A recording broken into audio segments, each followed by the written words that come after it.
What if Oregon wins the whole darn thing this year? Now, it's not a crazy what if to say. On our show, we have picked them to win the national championship outright, seeing the bracket. They got a tricky path now. Got to play Ohio State. Round 2 is tough to beat a team twice. We have to play Texas. Have to play whoever you see, obviously, in that national championship game at some point. But, like, they also have the best odds to win the national championship. So we don't mean to be chalky, but it is what it is. I think they're the most complete team. I think Dan Lanning right now is as dialed a coach as there is in the country. Like, I think Oregon is ready to go win the whole darn thing. But if they do that, I think it's going to be a Duck dynasty. Or I think that is just the tip of the iceberg. I think there will be a very, very massive snowball effect out there in Eugene, Oregon, not because of the weather. And the reason why I say that is, at that point in time, what other excuse is there to pitch against Oregon? Like geography, that's kind of lame. We'll talk more about that in a second. Pro development is there. Bo Nix doing what he's doing right now in the NFL. He might be rookie of the year. Buck Irvin, he's hooping. Like, there's the NFL pedigree. Okay, so you can't make that pitch against them. Well, resources. Yeah, exactly. I wouldn't probably pitch against that either. Nike, not a bad conversation to have. The brand of Oregon. We've said this for a while, man. The brand of Oregon is, I mean, optically as cool as there is in all of college football, depending on how you want to, view some other of these more traditional brands. Like, Oregon is the right now in college football. Oregon is that it school right now in college football. Tell you what, too, if they win the national championship, they got the it coach. Because just what I said a second ago, it will not be the last national championship they win in Eugene under Dan Lanning. And how smart does Dan Lanning look for not taking another job?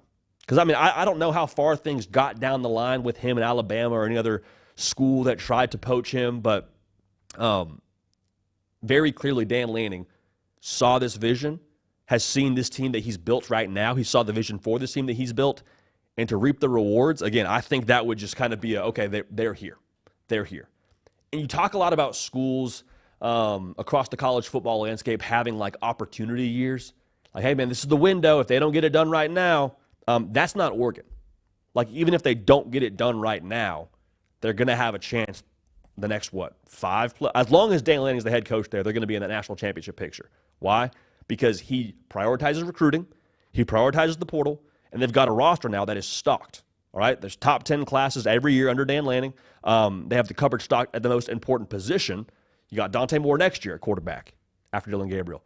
You have potentially Jaron Sagabatelli after him, a 5-star cat. The trenches, they're stocked. Like, the way that he's built this roster, big up front, dude at quarterback, we should be good to go. That's going to work in modern college football. And just what I said a second ago, too, like, Oregon right now, I think is a tremendous testament to where we are right now in college football. Like, the formula is, if you care enough, if you're able to put the right resources forward, you hire the right coach who cares about recruiting, who knows how to build a roster, who has the right culture in place, you're going to win at a high level. You can win a national championship. Like, geography has never mattered less in the sport of college football. It hasn't. It used to be, well, if you're in, the close proximity to Texas, or if you're in Southern California, or if you're in the SEC and Florida range, like, Oregon doesn't seem worried about that right now.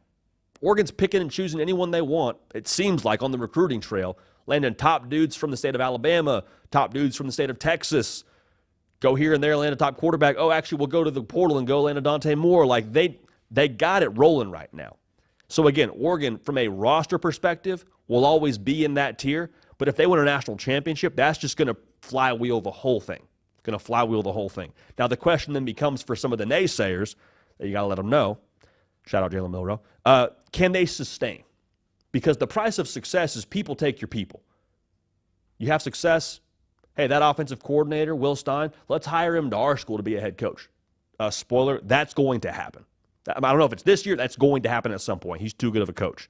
Tosh LaPoy, I don't know. At some point, maybe he becomes a head coach as well.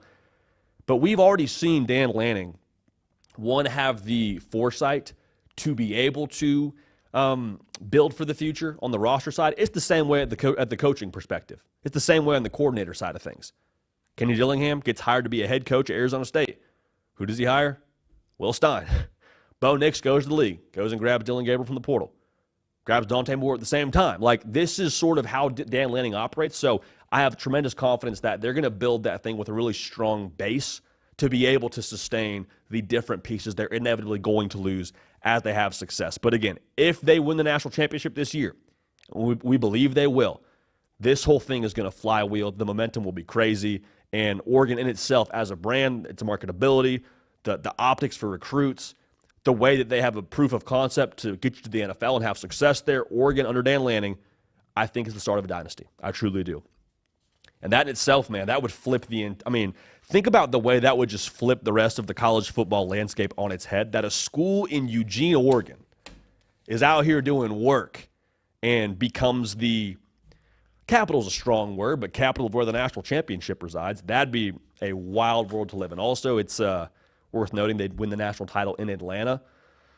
A lot of folks in SEC country, a lot of recruits in SEC country would, in some way, shape, or form, be privy to that.